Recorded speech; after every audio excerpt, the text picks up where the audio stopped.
Delighted to be with you this morning. On our drive over here from Wellesley, where we're now living, Tom and I, we were sort of recounting places that we were maybe 10 years ago or 8 years ago. And being here this morning makes me realize you never know where you're going to wind up in life. I'm absolutely delighted to return to this church and this pulpit and to be with you this day. I also want to extend my deep gratitude to Alana Sullivan and to Matthew Potts for this invitation to be with you today in worship. So let us begin with prayer. Oh God, may the words of my mouth and the meditations of our hearts be acceptable in your sight. Oh God, our rock and our Redeemer. So many contemporary novels and poems, newspapers, and social media deal with the issues of grief and loss. The stinging reality is that so much of the days in which we are living right now center on what we may have lost. And I need not enumerate the range of losses in our lives this morning, but suffice it to say, each day when we arise to whatever news source we rely upon, or the complications of our personal lives, we encounter a lot that creates so much worry. And I don't need to remind Harvard of that. But even with so much bad news around us, so many tragedies, so much unrest, why the heck on a summer Sunday when I could be preaching a wistful, singing, joyful sermon about beauty and grandeur of this world was I drawn to the text from Lamentations in the Bible. It's not the lectionary passage for this day. It's a book in the Bible that I have never preached from in the 45 years that I've been an ordained minister. And it holds a range of theological and personally unsettling questions centered on grief and loss. And I even thought I would douse out the fire of Lamentations' intensity by the cool breezes of the text from 1 Timothy about the faith of our foremothers, Eunice and Lois. For some reason, I kept circling back to the Lamentations text as the central text for the sermon. And honestly, it didn't help when I read a couple of the commentaries in preparing for this sermon, and one person said, few preachers will dare to enter Lamentations, for it's uncomfortable and speaks of despair and sin and war and death, I'll say. But though it plunges us into the face of the deep, with places with little light, places of broken hearts and grim destruction, the sheer willingness to engage rather than avoid has within its hold a sort of unwavering eye of the heart, one that steadies the raging fear of life because it asks us to face up. So a bit of context for the rough stuff of Lamentations. 5 poems comprise this very short, actually mercifully short, biblical text. And it's a communal lament over Jerusalem following its destruction by the Babylonians in 587 BCE. It's a dirge over a dead city that includes some very, very difficult scenes. We certainly could be set to go with the reality of this city's destruction if it could be blamed on the infidels, the monster of Babylon. But what's deeply unsettling are the questions about the role of God in the undoing. It's a question that often arises when tragedies such as the flood in Texas that raged and took the life of so many, including those little campers, into its torrents. Or when immigrants asking for a life that would be different from where they come from are sent back with all the uncertainties and fear that are afoot. Or when wars bring starvation and loss, our question is, where is God? Is God silent when bad things happen? In the case of Lamentations, the unthinkable questions of God's role in the destruction come barreling forward. Because in the aftermath of the destruction of Jerusalem, the survivors state with daring power that it is God's wrath, God's anger, and then probably most devastating, God's silence that is housed in the rubble, in the unspeakable violence, in the wormwood and the gall of the poet. And it's not lost on me that if you read the entire text of Lamentations, God never speaks. Talk about silence.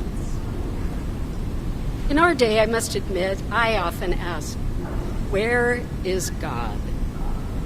In the midst of environmental degradation, the warring, the sheer meanness and violence inflicted by so many, and the unraveling of so much of our social order, why does God seem so silent? And though I have no interest in going down the path that God is intending violence or revenge on human sin in a form of retribution or clearing out what humans have messed up, or down another path that I hear so often that the God of the Old Testament is a God of violence, and the God of New Testament revealed in Jesus, a kinder, gentler God, that's far too easy. Rather, an unflinching look at the world and a willingness to wait upon a word from God that is clear-eyed is what I believe is called for here. And with a power beyond the banal, easy, quick responses, this very text that holds massive theological questions also hints at beauty and remarkable salve. The question of God's absence or silence is one that is continually reckoned with throughout Scripture. And that question certainly persists today with a number of people I know who actually are skeptics about religion or cynics about the word that religious communities bring, which is that God is active and alive in the world. The whole biblical suite lays bare encounters with the question, where is God? Where is your God?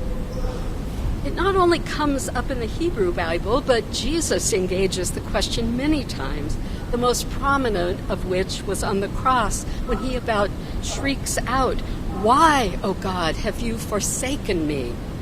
And I'm convinced that those of you who trudge here on a summer Sunday, or any Sunday for that matter, wonder, where was God in the range of issues that we carry as a culture, like the Holocaust or 9/11, or when tornadoes or gunfire or floods rip through communities? Yes, out of the depths of pain and peril and devastation, the poet of Lamentations 3 sings out with what I can imagine to be a quivering, shaking, frail voice of hope. The bridge from sorrow to hope is buried in the lyrical affirmation, "But this I call to mind, and therefore I have hope. The steadfast love of the Lord never ceases. God's mercies never come to an end. They are new every morning. Great is thy faithfulness." The poet stirs in the listener the hope that is rooted in God's faithfulness in the past and the streaming, overwhelming love of that God that shimmers on the horizon. It is out of grief, loss, and worry, and even the anger that rails against that which lands on our face that we come to know the power of God's affirming love.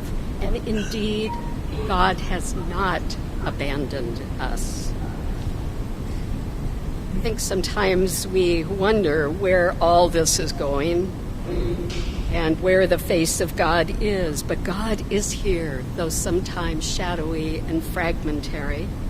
And it allows us to remember the old story of God's immense pleasure in the world and God's unending faithfulness that arises from the devastation, the pain, the grief, and the loss.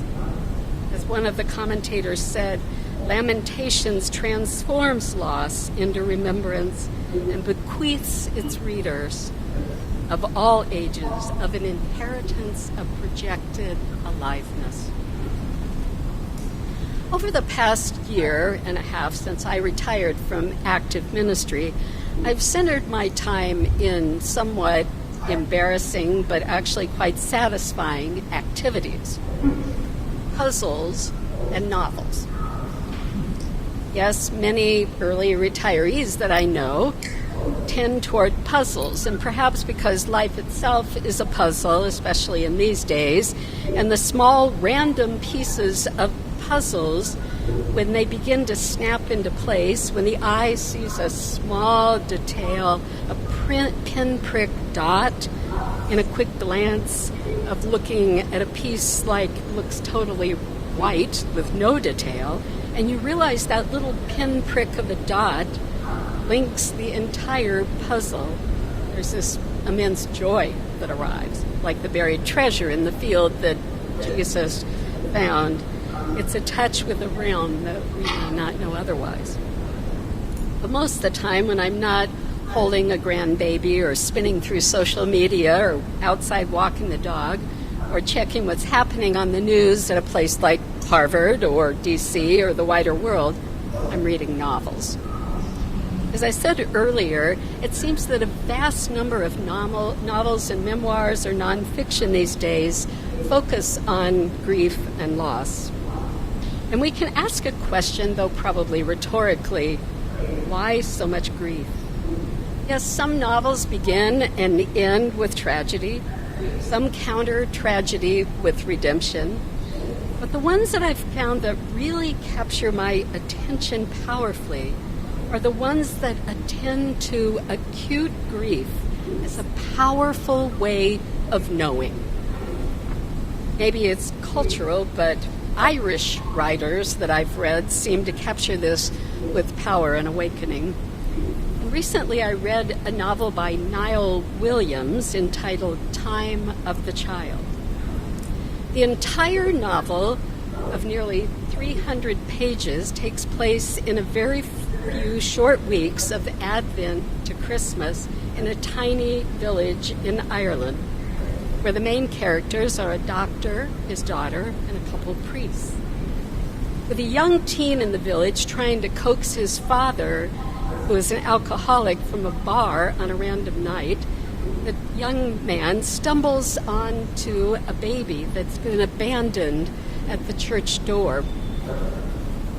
He believes that the baby is dead, and he takes it to the doctor's practice and hands the little corpse to the doctor, and the doctor manages to revive the child, who's been dead for a very brief time, and the doctor's daughter, living with her father, winds up finding her own life awakened by caring for the abandoned little baby in ways that are completely unimaginable. Needless to say, the drama, the reflection, the dis-ease of the doctor, whose life has been very private, very internal, very agnostic, awakens with some measure of deep and abiding light in that dim December Advent world. The novel is rife with sadness, with biting hurt and worry and the reality of some quite traumatic human intercourse. But in embracing the sadness, the acute grief of family hurt and anguish, the temptation to medicate it away, the story gives way to knowing the vast love for an abandoned child, the abandoned heart of the characters that reaches toward healing and immense hope. The journey takes us to hallowed, holy, courageous love that stirs the soul.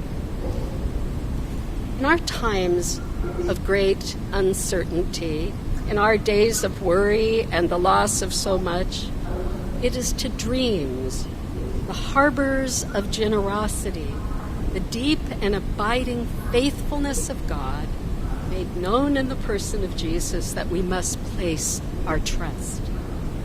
Sometimes we stumble onto the grace of God, and sometimes we go breakneck speed toward the everlasting arms.